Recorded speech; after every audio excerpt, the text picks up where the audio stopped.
বৈষম্যবিরোধী ছাত্র আন্দোলনে বরগুনার নিহত 10 ব্যক্তি শ্রমজীবী। পেশাগত কাজে যেয়ে ফেরার পথে ছাত্র আন্দোলনকারীদের উপর পুলিশের গুলিতেই সবাই মারা যায়। পরিবারের কর্মক্ষম মানুষকে হারিয়ে নিহত এসব পরিবারের স্বজনরা এখন দিশেহারা।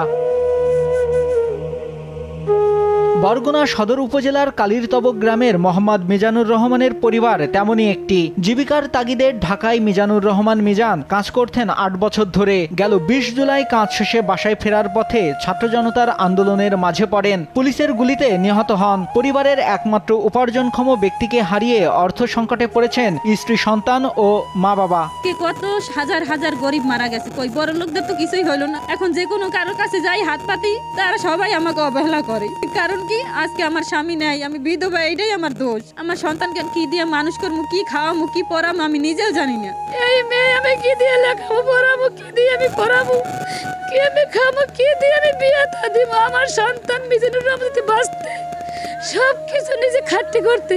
শেখ হাসিনার পালিয়ে যাওয়ার খবরে গেল 5 আগস্ট আশুলিয়ার বাইপাইলে বরগুনার উরবুনিয়া গ্রামে রিয়াজুল বিজয় মিছিলে অংশগ্রহণ করেন। ওই দিন বিকেলেই গুলিবিদ্ধ হয়ে মারা যান। রিয়াজুলকে হারিয়ে তার পরিবার এখন দিশেহারা। বাবাকে হারিয়ে একমাত্র কন্যা পাগল প্রায়। আমার মেয়েটারে জানুয়ারি মাসে তার বাবা উত্তরা শহীদ ক্যাডেটে কোচিং এর জন্য ভর্তি করাইছে। বাবাই সব খেয়াল নিত, আমার কোনো কিছুতে দরকার হইতো না মেয়ের। এখন আমার মেয়ে ফোন দিয়ে প্রতিদিন বলে যে মা, তুমি একটু বলো বাবাকে যে আমাকে একটু ফোন দেখ। তোমার মেয়ে অনেক কান্না করে, অনেক কষ্টে আছে, তুমি বলো মা, তুমি বলো। আমি এই জবাবে আমি কি জবাব দেব আমার মেয়ের? আপনারা বলেন যে এই জবাবটা আপনি দেন, আপনার মেয়ে শান্ত হবে।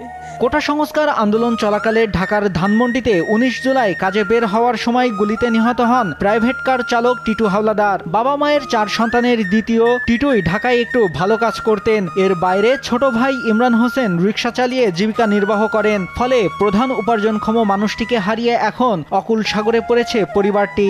বাচ্চারা তো এরা প্রতিদিন আর বাবার ছবি দিকে কান্দে, খালি ওই ছোট মেয়েটা ও তো বোঝে না, আর ওরা দুজন প্রতিদিন কান্দে খালি। আর এই পোলাপান আমি কিভাবে লেখাপড়া করাবো, কিভাবে মানুষ করবো, সেই আয়ের পথ বন্ধ হয়ে গেছে। এখন আমার যে যা দেয় অনুদান আমি সেই দিয়ে চলি। আমার ছেলে গুলিতে বিদ্ধ হয়েছে, তো যার ছেলে মারা যায় সে বোঝে যে তার কি যন্ত্রণা। আমার সামনে আমার ছেলে আমার কাছে শুয়ে রয়েছে, আমার কি লাগতেছে, আমার তো পরানটা ভাগ হয়ে যাইতেছে।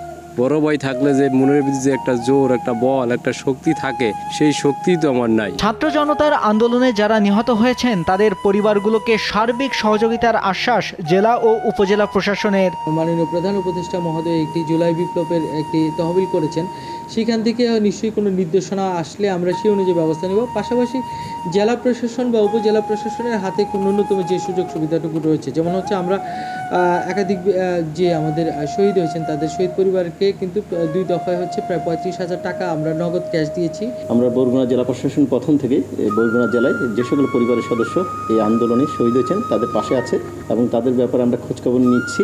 নিহত মিজানুর, রিয়াজুল ও টিটুর পরিবারের মতো বৈষম্য বিরোধী ছাত্র আন্দোলনে নিহত বরগুনার আরও 7টি পরিবারে দেখা দিয়েছে অনিশ্চয়তা। পরিবারের কর্মক্ষম ব্যক্তিকে হারিয়ে দিশেহারা পরিবারগুলো। নিউজ ডেস্ক, দেশ টিভি।